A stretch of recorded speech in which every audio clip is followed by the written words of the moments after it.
ರಾಜ್ಯಾಧ್ಯಕ್ಷರು ಒಂದು ಕಿರು ಕಾಣಿಕೆ ನೀಡುವ ಮುಖಾಂತರ ಪುಷ್ಪಗುಚ್ಛವನ್ನು ನೀಡಿ ಚಪ್ಪಾಳೆ ಮುಖಾಂತರ ಅಭಿನಂದನೆ ಸಲ್ಲಿಸಬೇಕಾಗುತ್ತದೆ.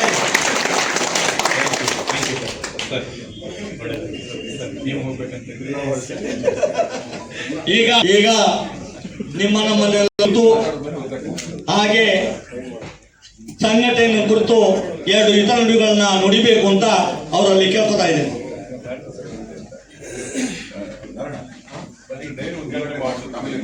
ಒಂದು 10 ಜನಕ್ಕೂ 15 ಜನಕ್ಕೂ ನಮ್ಮ ಕಾರ್ಯಕರ್ತರಿಗೆ ನೀವು ಅಲ್ಲಿ ಏನ್ ಬಾಂಡ್ಗೆ ಏನ್ ಇದನ್ನ ಮಾಡ್ಬೇಕು ಅದನ್ನ ಮಾತ್ರ ಶೂರಿಟಿ ಮಾತ್ರ ನೀವು ಇದು ಮಾಡಿ, ಉಳಿದಿದ್ದು ನಾನು ಫ್ರೀಯಾಗಿ ಸರ್ವಿಸ್ ಅನ್ನು ಕೊಡ್ತೀನಿ ಅಂತ ಹೇಳಿ ಮೊನ್ನೆ ಒಂದು 15 ಜನಕ್ಕೆ ಬೇಲನ್ನ ಮಾಡಿಸ್ಕೊಟ್ಟಂತವ್ರು ನಮ್ಮ ಬೆಂಗಳೂರು ರಾಜ್ಯ ಸಮಿತಿಯ ನಾರಾಯಣ ಸ್ವಾಮಿ ಅವರು. ಹಾಗಾಗಿ ನಾವು ಆಟೋದ ಗಂಟೆದವ್ರ ಜೊತೆಗೆ ಇರಬೇಕು, ನಮ್ಮ ಪ್ರೀತಿ ಹೆಚ್ಚಾಗಬೇಕು, ನಮ್ಮ ಬಾಂಧವ್ಯ ಹೆಚ್ಚಾಗಬೇಕು ಅಂತ ಹೇಳಿ ಅಣ್ಣ ಖಾಸಗಿ ಹೋಟ್ಲಲ್ಲಿ ನಮ್ಮ ಪ್ರತ್ಯೇಕವಾಗಿ ಕಾರ್ಯಕ್ರಮ ಮಾಡಿ ಅದು ಮುಜುಗರ ಬೇಡ, ಚೆನ್ನಾಗಿ ಜೊತೆ ನಾವು ಸಾಮಾನ್ಯರಾಗಿ ನಾವು ಇರಬೇಕು ಮಾಡೋದನ್ನ ಇಲ್ಲಿ ಬೇಕಾದ್ರೆ ನಮ್ಮ ಆಟೋಗಳಿಗೆ ಏನಾದ್ರು ಒಂದು ಒಳ್ಳೇದಾಗ್ಲಿ ಅಂತ ಹೇಳಿ ಒಂದು ಉದಾರ ಮನಸ್ಸಿನಿಂದ ಇವತ್ತು ನಮ್ಮ ಜೊತೆ ಒಂದು ಡೈರಿ ಕಾರ್ಯಕ್ರಮವನ್ನ ನಾವು ಮಾಡಿ ಅವ್ರು ಒಂದಿಷ್ಟು ಏನಾದ್ರು ಒಳ್ಳೇದಾಗುವಂತ ಮಾತುಗಳನ್ನ ಹೇಳ್ಬೇಕು ಅಂತ ಹೇಳಿ ಇವತ್ತು ಈ ಕಾರ್ಯಕ್ರಮಕ್ಕೆ ಭಾಗವಹಿಸಿದ್ದಾರೆ. ಹಾಗಾಗಿ ನಿಮ್ಮೆಲ್ಲರ ಸಮ್ಮುಖದಲ್ಲಿ ನಮ್ಮ ಕೆಲವು ವಕೀಲ ಮಿತ್ರರು ಬಂದಿದ್ರೆ ದಯಮಾಡಿ ಮುಂಭಾಗ ಬರಬೇಕು ಅಂತ ಕೇಳ್ಕೊತೇನೆ.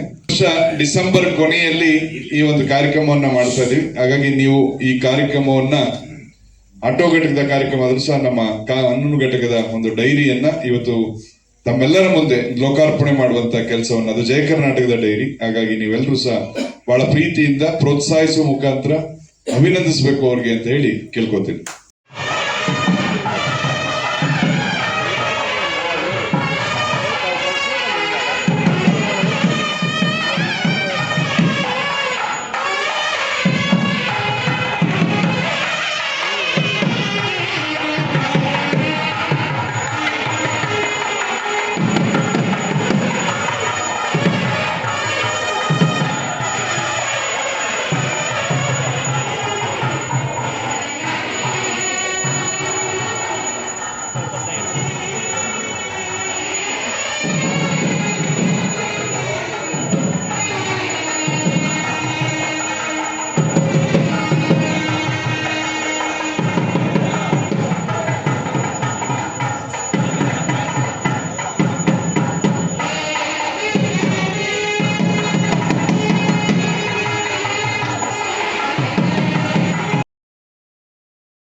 ವಿದ್ಯಾವಂತರು ಅಂತಾರೆ, ಅವರಿಗೆ ನಿಜವಾಗ್ಲೂ ಬುದ್ಧಿ ಇಲ್ಲ, ಅವರೇ ನಿಜವಾದ ವಿದ್ಯಾವಂತರು. ಅಂದ್ರೆ ಅವರು ಇಷ್ಟು ಚೆನ್ನಾಗಿ ಕ್ಲೀನ್ ಆಗಿ ಯಾವ ಸಮಯದಲ್ಲಿ ಏನ್ ಜಾಯಿನ್ ಆಗಿದ್ದಾರೆ, ವಾಟ್ ಎವರ್. ಒಬ್ಬ ಅವ್ರ ಮಾತನ್ನ ಕೇಳಿದಂತ ಎಲ್ಲ ಆಟದವ್ರಿಗೂ ಕೂಡ ಗೌರವನ ಸಮರ್ಪಿಸ್ಬೇಕು. ಒಬ್ಬ ಲೀಡರ್ ಹೇಳಿದ್ನ ಕೇಳೋದೇ ದೊಡ್ಡದಲ್ಲ ಸರ್, ನೀವ್ ಹೇಳಿದ ತಕ್ಷಣ ಕೇಳ್ಬೇಕು ಅಂತ ಇಲ್ವಲ್ಲ, ಅವ್ರು ಕೇಳೋರೆ ಅಂದ್ರೆ ಸೊ ಅವರೇ ದೊಡ್ಡವರು. ಮೊದಲನೇದಾಗಿ ನಾನು ವೇದಿಕೆ ಮೇಲೆ ಆಸೀನರಾಗಿರ್ತಕ್ಕಂಥ ರಾಜ್ಯಾಧ್ಯಕ್ಷರಾದ ಜಗದೀಶನ ಮತ್ತೆ ಯೋಗಾನಂದ್ ಅವ್ರಿಗೆ ಮತ್ತೆ ನಟರಾಜ್ ಅವ್ರಿಗೆ ಹಾಗೂ ಅರವಿಂದ್ ಕಾಮತ್ ಅವ್ರಿಗೆ, ತಾಜುದ್ದೀನ್ ಅವರು ಮತ್ತೆ ಮುನ್ಸಾಮಣ್ಣ ಅವ್ರಿಗೆ, ಮುಖ್ಯವಾಗಿ ಬೆಂಗಳೂರಲ್ಲಿ ಒಂದು ಸ್ವಲ್ಪ ಕನ್ನಡ ಉಳಿಬೇಕು ಅಂದ್ರೆ ಅದಕ್ಕೆ ಬಹಳ ಮುಖ್ಯ ಕಾರಣಕರ್ತರು ಆಟೋದವರು. ತಮಗೆ ಕೂಡ ಈ ಒಂದು ಕಾರ್ಯಕ್ರಮಕ್ಕೆ ಸ್ವಾಗತವನ್ನು ಕೋರುತ್ತಾ, ಈ ಡೈರಿನ ನೀವು ಅನ್ಕೊಂಬೋದ ಮೇಲೆ ಈ ಡೈರಿನ ನಮ್ಗೆ ಸಿಗತ್ತಲ್ಲ, ಆಕ್ಚುಲಿ ನಿಮ್ಗೇನು ಯೂಸ್ ಆಗಲ್ಲ ಇದು. ಈ ಡೈರಿ ಲಾಯರ್ಗಳಿಗೆ ಮತ್ತೆ ಜಡ್ಜಸ್ಗಳಿಗೆ ಕೊಡ್ತೀನಿ. ಪ್ರತಿ ವರ್ಷ ಅಡ್ವೊಕೇಟ್ಸ್ಗಳಿಗೆ ಸುಮಾರು ಒಂದು 10,000 ಡೈರಿ ಮಾಡಿಸ್ತೀನಿ. ಸುಮಾರು ಒಂದು 20 ಲಕ್ಷ ಖರ್ಚಾಗತ್ತೆ ಇದಕ್ಕೆ.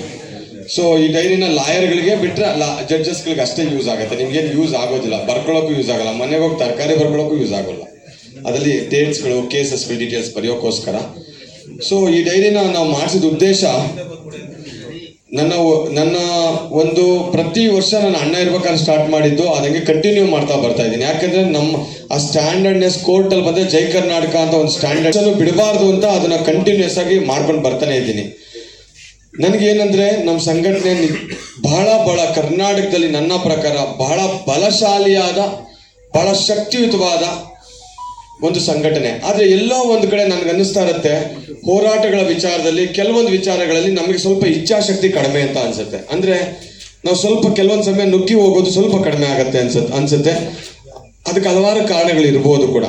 ಯಾಕಂದ್ರೆ 10 ವರ್ಷದ ಹಿಂದಗಡೆ, ಅವಾಗಲೇ ಅವ್ರು ಹೇಳ್ದಂಗೆ 10 ವರ್ಷದ ಹಿಂದಗಡೆ ಯಾವಾಗಲೂ ನಮ್ಮ ಸಂಘಟನೆಯಲ್ಲಿ ಇದ್ದ ಆಟೋ ಡ್ರೈವರ್ಗಳು ಅವರು ಯಾವಾಗಲೂ ಕೇಸ್ ಆಗಿರೋದು, ನನಗೆ ಗೊತ್ತೇ ಇಲ್ಲ. ಮೊನ್ನೆ ಜಸ್ಟ್ ಒಂದು 3 ತಿಂಗಳ ಹಿಂದೆಗಡೆ ನಿಮ್ಮ ಸಂಘಟನೆಯಲ್ಲಿ ಜಯ ಕರ್ನಾಟಕದಲ್ಲಿ ಇದ್ವಿ, ಈಗಿಲ್ಲ. ಆದ್ರೂ ನಮ್ಗೆ ಹೆಲ್ಪ್ ಮಾಡಿದ್ದಾರೆ. ಜಗ್ಗಣ್ಣನ ಹತ್ರಕ್ಕೆ ಹೋಗಿದ್ರಂತೆ, ಅವ್ರನ್ನ ಹತ್ರ ಕಳ್ಸಿಕೊಟ್ಟು 15 ಜನ ನಾನು ಮೊನ್ನೆನೂ ಅವ್ರಿಗೆ ಬೈಲ್ ಮಾಡಿಸ್ಬಿಟ್ಟು ಅದು ಕೇಸ್ ನಡೆಸ್ತೀವಿ ಅಂತ ಹೇಳಿ ಕೇಸ್ ನಡೆಸ್ಕೊಡ್ತಾ ಇದ್ದೀನಿ.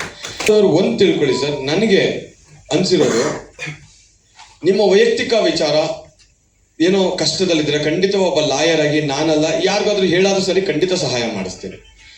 ನನಗೇನು ನಿಮ್ಮಿಂದ 50 ಪೈಸಾ ಫೀಸು ಬೇಡ, ನನಗೆ ಖಂಡಿತವಾಗಿಯೂ ಬೇಡ. ಆದ್ರೆ ಪುಟ್ಟ ನೀವು ಕೋರ್ಟಿಗೆ ಬರ್ತೀರಾ, ಏನೋ ಫೈನ್ ಕಟ್ಕೊಬೇಕು, ಅದು ನೀವು ಕಟ್ಕೊಳ್ಳಿ. ಲಾಯರ್ ಫೀಸ್ ಅಂದ್ರೆ ಎಷ್ಟು ಅಂತ ನಿಮ್ಗೂ ಗೊತ್ತಿರ್ತದೆ. ನಾನು ಲಕ್ಷ ಫೀಸ್ ತಗೊಳ್ಳೋನೆ. ಆದ್ರೆ ನಿಮ್ಮ ಹತ್ರ ತಗೊಂಡು ನಾನೇನು ಖಂಡಿತವಾಗಿ ಒಂದು ಮನೆ ಕಟ್ಕೊಬೇಕು ಆ ಥರ ಖಂಡಿತ ನನ್ನ ಆಸೆಗಳು ಖಂಡಿತ ಇಲ್ಲ. ನಾನು ಎಷ್ಟು ನನ್ನ ವೈಯಕ್ತಿಕವಾಗಿ ನಮ್ಮ ಸಂಘಟನೆ ಹೆಸರಿಟ್ಕೊಂಡು ನಮ್ಮ ಸಂಘಟನೆ ಸೇವೆ ಮಾಡಿದ್ರೆ ಖಂಡಿತ ನಾನು ನಿಮ್ ಸೇವೆ ಮಾಡಕ್ ನಾನು ರೆಡಿ. ನಾನು ಕಡೆ ರೆಡಿ ಇಲ್ಲ, ಯಾಕಂದ್ರೆ ನಮ್ಮ ಸಂಘಟನೆಯಲ್ಲಿ ನೀವು ಇರ್ತೀರಾ ಅಂತ ಅಂದಾಗ ಖಂಡಿತ ನಾನು ಸಪೋರ್ಟ್ ಮಾಡ್ತೀನಿ. ನಾನು ಹೇಳೋದಿಷ್ಟೇ, ನಾವು ಇಷ್ಟೇ ಬರೀ ಸಭೆ ಕಾರ್ಯಕ್ರಮಗಳು ಸ್ಪೀಚ್ ಕೊಟ್ಟೆ ನೆನ್ನೆ. ಆಕ್ಚುಲಿ ಜಗಳನ್ನೇ ನಂಗೆ ಜ್ಞಾಪಿಸಿದ್, ಅವತ್ತೊಂದು ದಿವಸ ಏನೋ ಮಾತಾಡ್ಬೇಕಾದ್ರೆ ಹೇಳಿದ್ರು. ನಿನ್ನೆ ಕ್ಯಾಶುವಲ್ ಆಗಿ ಕೇಳಿದೆ, ಆಮೇಲೆ ತಿರ್ಗಾ ನಾನು ಅದ್ರ ಬಗ್ಗೆ ಕೇಳಿದೆ. ಏನಂದ್ರೆ ದೇಶ ಭಾಷಣದ ವಿರುದ್ಧವಾಗಿ ಒಂದು ಮಸೂದೆ ಮಂಡನೆ ಆಗಿತ್ತು.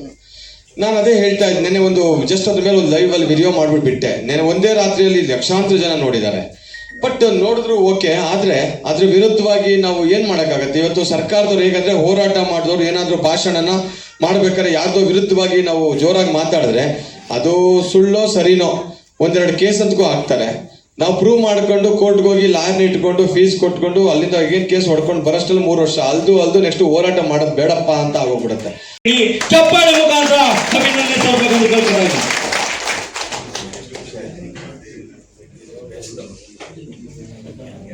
ವಕೀಲರ ಘಟಕದ ಬೆಂಗಳೂರು ಜಿಲ್ಲಾ ಅಧ್ಯಕ್ಷರಾದ ಅರವಿಂದ್ ಕಾಮತ್ ರವರೇ ಹಾಗೂ ಆತ್ಮೀಯ ಆಟೋ ಘಟಕದ ಸ್ನೇಹಿತರೆ, ಅಣ್ಣ ತಮ್ಮಂದಿರೇ, ಬಂಧುಗಳೇ,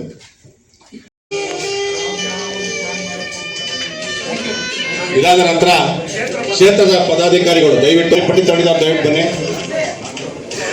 ಅಶ್ವಥ್ ನಾರಾಯಣ್ ಗೋಪಾಲ್,